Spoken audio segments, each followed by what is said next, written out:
सोना के गढ़ल शरीर बा, धला पाँचा में तोहर तकदीर बा।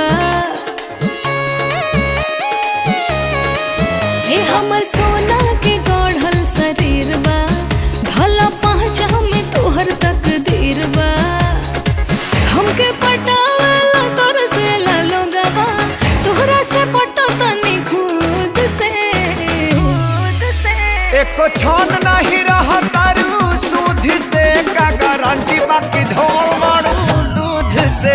एको छन नहीं रहा तारू सूद से, का गारंटी बाकी धोल मारू दूध से।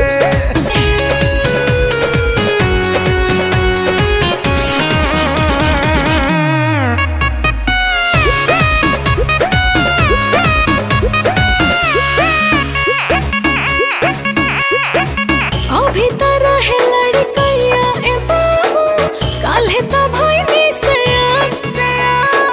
अपना डाउट के कादा ना आउट, पहिया में धाला सिर मार। चीता चोरनी रे जानी झार पर चढ़ा, पर्दा में रहू जानी खोल के देखा। चीता चोरनी रे जानी झार पर चढ़ा, पर्दा में रहू जानी खोल के देखा। दिन हसनी चढ़ के आज मत टाला, तोहरा के खोजा तनी बूध से। एको छन नहीं रहा तारू सूद से, का गारंटी बाकी धोल मारू दूध से। एको छन नहीं रहा तारू सूद से, का गारंटी बाकी धोल मारू दूध से।